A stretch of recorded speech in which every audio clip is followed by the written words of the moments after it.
Namaskaram. The beginning of this channel, we started with simple shlokas. So in Learn Sanskrit Shloka series, first we learnt Ganesha Vandana. That is Vakratunda Mahakaya Suryakoti Samaprabha. Then in the next video, we learnt about Guru Vandana, Guru Brahma, Guru Vishnu, Guru Devo Maheshwara. Later, we learnt the Deepa Vandana, that is Shubham Karoti Kalyanam Arvagam. Continuing with the fourth shloka in this series. So, meanwhile, what happened? I loaded a parallel series on Aigiri Nandini, that is the Mahishasura Mardini. Now, getting back to this, both of them parallelly we will have the videos. So, today let us learn the fourth shloka. This particular shloka is Gange Chayamuni Chaiva Godavari Saraswati. So, it is recited whenever we want to purify the water. So, I will just recite this first, then I will explain later, we will learn. Gange Chayamune Chaiva Godavari Saraswati Narmade Sindhu Kaveri Jalesmin Sannidhim Kuru.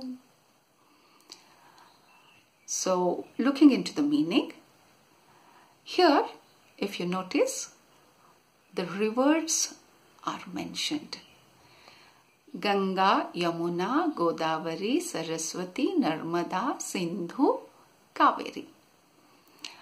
These are the rivers of India, and these rivers are treated very holy and they are treated like goddesses.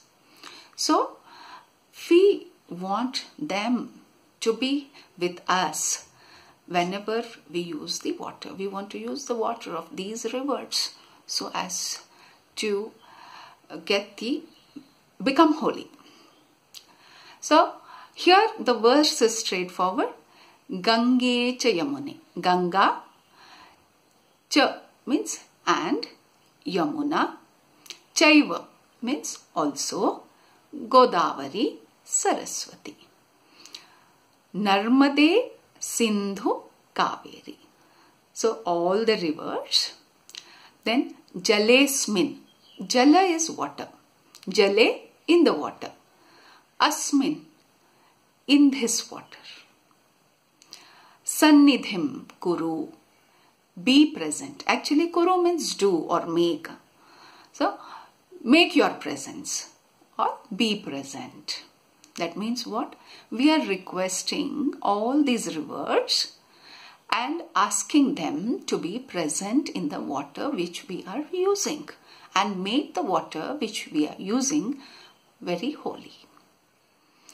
So, the gist of this shloka is, whenever we want to use something or eat or drink or work, wherever it is, we want always the blessings of the divine and we want that divine to be always with us. This is the best example. The shloka is the best example. This particular shloka is generally recited while taking bath. That means whatever bath you are taking is of the holy water of these rivers. And then even while doing the Kalasha Puja, this particular shloka is recited so that invoking all these goddesses, the rivers, into the water which is there in the Kalasha, that is the tumbler. Then even in some houses, when they fill the drinking water, they just put a flower and then they recite this particular thing so as to invoke the goddesses in the drinking water and purify it and make it holy. So let's learn this particular shloka now. Gange cha yamune chaiva. Please repeat. Gange cha yamune chaiva. Gange cha yamune chaiva. Gange cha yamune chaiva. Godavari Saraswati. Godavari Saraswati. Godavari Saraswati. Godavari Saraswati. Narmade Sindhu Kaveri. Narmade Sindhu Kaveri. Narmade Sindhu Kaveri. Jalesmin Sannidhim Kuru.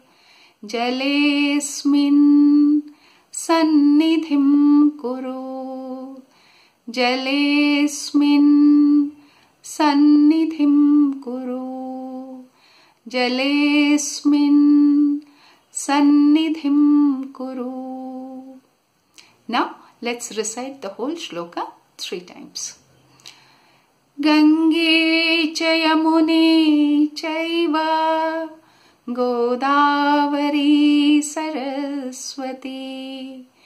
Narmade Sindhu Kaveri. Jalesmin Sannidhim Kuru. Once again. Gange cha yamune chaiva. Godavari Saraswati. Narmade Sindhu Kaveri. Jalesmin Sannidhim Kuru. Once again. Gange cha yamune chaiva. Godavari Saraswati. Narmade Sindhu Kaveri. Jalesmin Sannidhim Kuru. Hope you enjoyed learning it. Please recite it every day while taking bath. Then you will learn it very easily. Thank you.